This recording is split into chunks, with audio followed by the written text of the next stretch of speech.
Look at your odometer, 198,000 miles. The number most cars fear.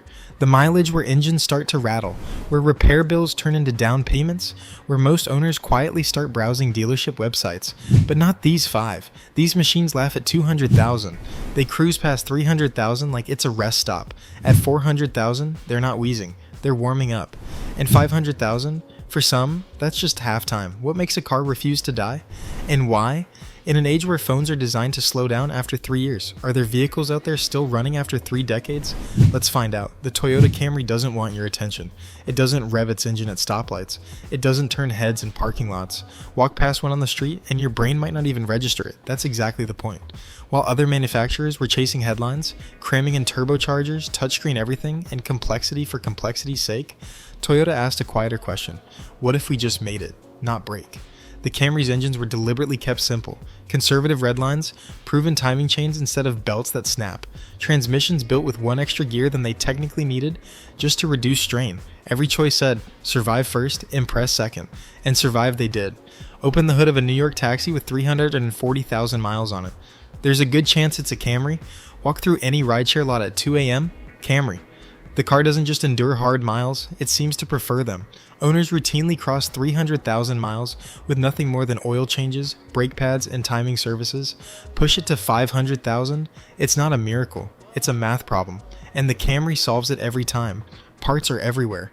Any mechanic on earth can fix it, and when something does go wrong, the repair usually costs hundreds, not thousands. That matters, because a car that lasts forever but bankrupts you in maintenance isn't durable, it's just slow motion expensive. The Camry isn't built to excite you, it's built to outlast your expectations. And quietly, without ever asking for credit, it does. Here's a paradox that shouldn't exist: a car that's actually fun to drive, responsive steering, crisp acceleration, a chassis that feels alive, and also unkillable. That shouldn't work. Performance usually means stress. Stress means wear. Wear means an early grave. But the Honda Accord never got that memo. Honda's engineers attacked the problem with precision, not power. Tight tolerances in the engine meant every piston stroke wasted less energy, less friction, less heat, less death by 1,000 cuts inside the block. The VTEC systems that made Hondas famous weren't just for horsepower. They were efficiency machines, giving you power when you asked, restraint when you didn't. The result? Accords that don't just reach 300,000 or 400,000 miles. There are documented Accords, real cars with real owners driving real roads, that have crossed 600,000 miles on original engines and transmissions. Let that sink in. That's driving around the earth 24 times without rebuilding the heart of the car. But here's what separates the Accord from the Camry. The Camry is a workhorse. The Accord is a relationship. Accord owners tend to be people who read their manual, who change their transmission fluid, who treat maintenance like a ritual, not a punishment. And the car, it pays them back in decades. It proves one thing that car companies have forgotten. Durability and driving joy aren't enemies. You don't have to choose between a car you love and a car that outlives your mortgage. If the Accord is the overachiever, the Civic is the underdog that shouldn't be here. Smaller, lighter, cheaper.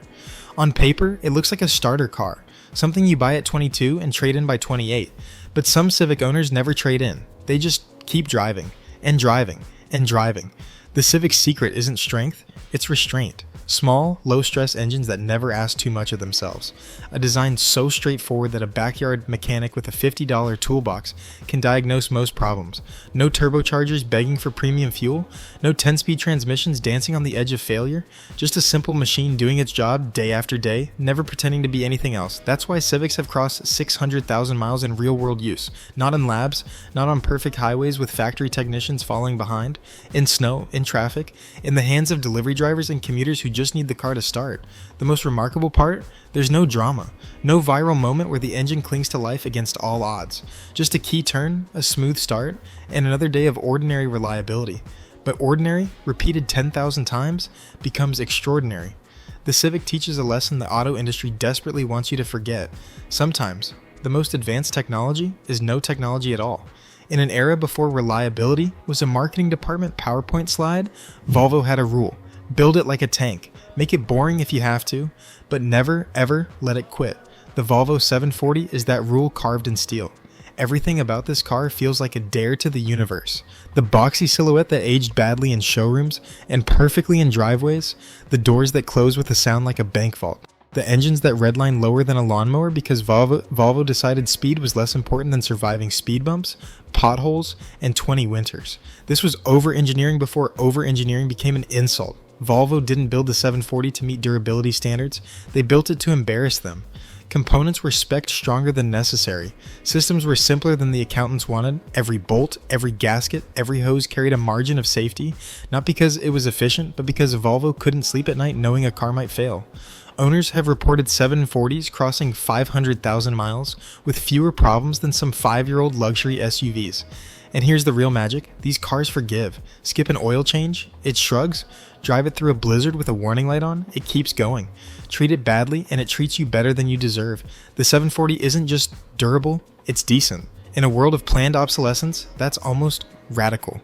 There was a time when a Mercedes-Benz badge didn't just mean luxury, it meant engineering without a budget, without a deadline, without someone in a boardroom asking, but can we make it cheaper? The W124 is from that time, and it shows.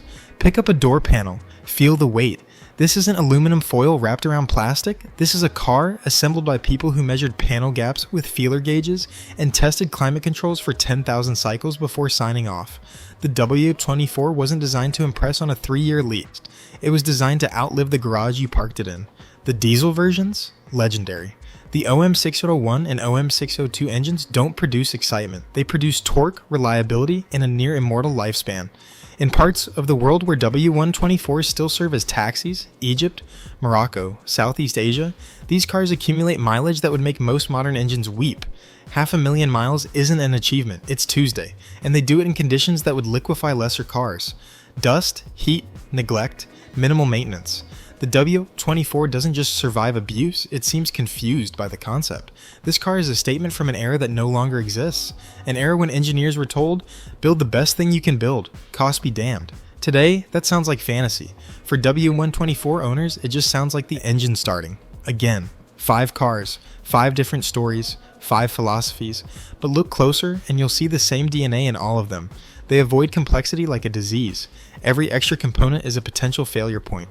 Every cutting-edge gadget is a ticking clock. These cars kept it simple. Not because they were cheap, but because they were smart. They were refined, not reinvented. Toyota didn't revolutionize the Camry every 3 years. They evolved it, eliminated weaknesses, strengthened what worked. That's how you build something that lasts, one small improvement at a time. Over decades. They stayed within their limits. None of these engines are stressed to the edge. They don't redline for glory. They work in the sweet spot, where power and preservation meet. They were fixable. A car that costs $3,000 to repair gets junked. A car that costs $300 gets saved. Easy maintenance isn't a convenience. It's a survival strategy. And yes, they were maintained. Even the best machine dies without care. Oil changes, timing belts, attention. These 500,000 mile legends exist because somebody chose to keep them alive. Hit the like button. If you know someone driving a legend past 300,000 miles, tag them in the comments. I want to hear that story. And subscribe.